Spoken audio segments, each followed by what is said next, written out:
bringing back the OG China Bobina story content. I just came from a shoot and now I'm gonna get ready to go to a Dior event. I'm gonna start with reviving my brows. I just want them to be a little bushier and I want them to be a little bit more defined. And since we're gonna go to a Dior event, I am going to be using the Dior brow gel. I don't like to do too much to my brows anymore.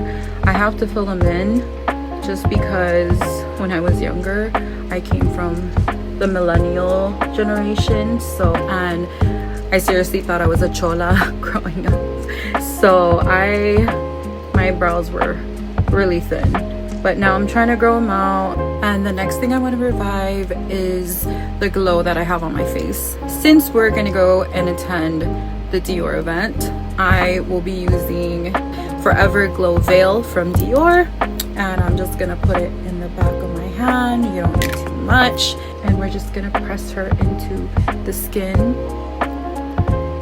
to revive the glow, just like healthy skin should look. So since we're on the topic of healthy glowy skin, I love the glass skin appearance, so I'm gonna go in with my Westman Atelier and my Merit. I'm gonna add more of a glow. Next, we're gonna revive our blush color.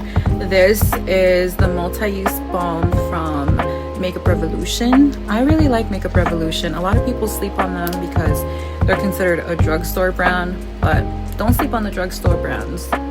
They have really been stepping their game up. Like, look how gorgeous that is.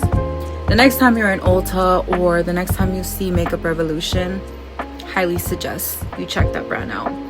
So the next thing that I like to do is I like to go in with a powdered blush. This is Kylie Cosmetics pressed blush powder in the color 727 Crush. And as you can see, it just gives you like that natural peachy flush. I like to use more of like a coral or peachy color because I have more of like that golden undertone. I'm Filipina. I have more of like the golden yellow undertones, a little bit of the olives, but it works for my skin tone. The next step is super optional. I do it because I know that I'm gonna be taking a lot of photos and I want the face to look as snatched as I can possibly make it look. And I'm gonna go in with, of course, a cult favorite, the Huda Beauty loose powder in Cherry Blossom.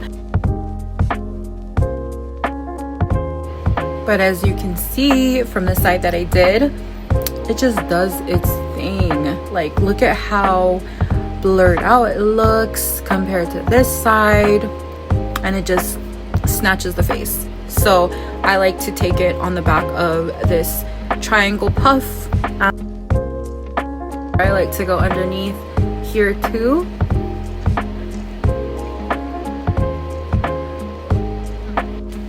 And we're just gonna blend everything together.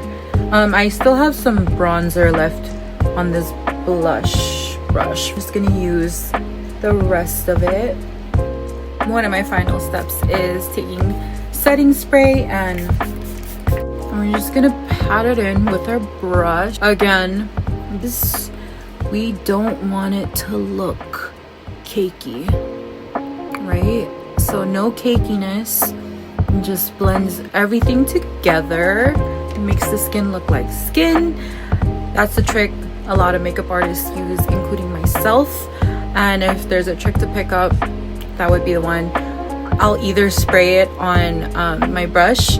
I like to do that when I'm doing it on other people.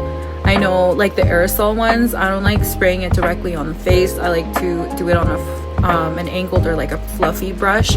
It just makes all the complexion products melt in together. It looks beautiful. So for the lips, we really don't have to do much because I knew it was gonna be a long day. So I decided to use one of my Maybelline Superstay Vinyl Ink colors. This one is in the color Awestruck 110, refreshed it not too long ago with a Kylie gloss. I don't remember what it's called. It's in my purse. If you really want to know, DM me and I'll look for the name, but on the top of my head it was a color similar to this. So, and it was a lip gloss. Now I know this step is super extra. Again, these are all optional.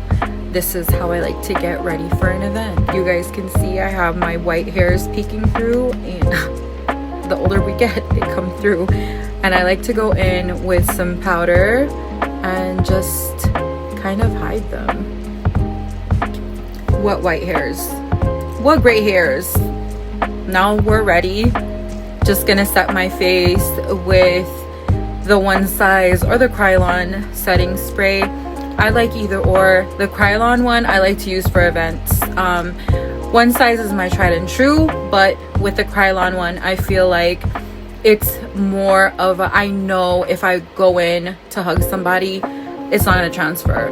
One Size will definitely do that, but I have such a high security with the Krylon because it's never failed on me, and it just like locks everything in. I don't want, I don't want to have to fuss with my makeup, and I want it to last. If you guys stay till the very end, thank you so much. I know I have not been active on my stories. I mean, it's slow season right now, but I think I've just been very intentional with how I've been spending my slow season, and there are bigger things coming this year. I am just preparing myself and setting myself up so that I have a more productive 2025. I cannot even explain how grateful I am for all the stuff that I have gone through in my journey as a makeup artist, and I am so appreciative of all of the love and support as always, and that's how I refresh my face for an event. I hope you guys like this type of content. So a lot of people that have been on here for a hot minute, y'all know I used to teach how to do makeup. I was teaching at a school, and I used to teach with the brands, but I know I still get a lot of questions if I do that, if I still teach. I'm not at a school anymore. I don't think I will be for a while, but I do still teach. I do one-on-ones, or if you guys want to do like a girls' night in, group type of thing, I'm down for that. Yeah, just send me a DM. Let me know what you want. I know there's a lot of like work from home girlies, and there's just a lot of people who want to learn how to do their face, and you don't always have access to a makeup artist, and that's what I'm there for. I'm there to teach you, and I can't wait for what's in store for 2025.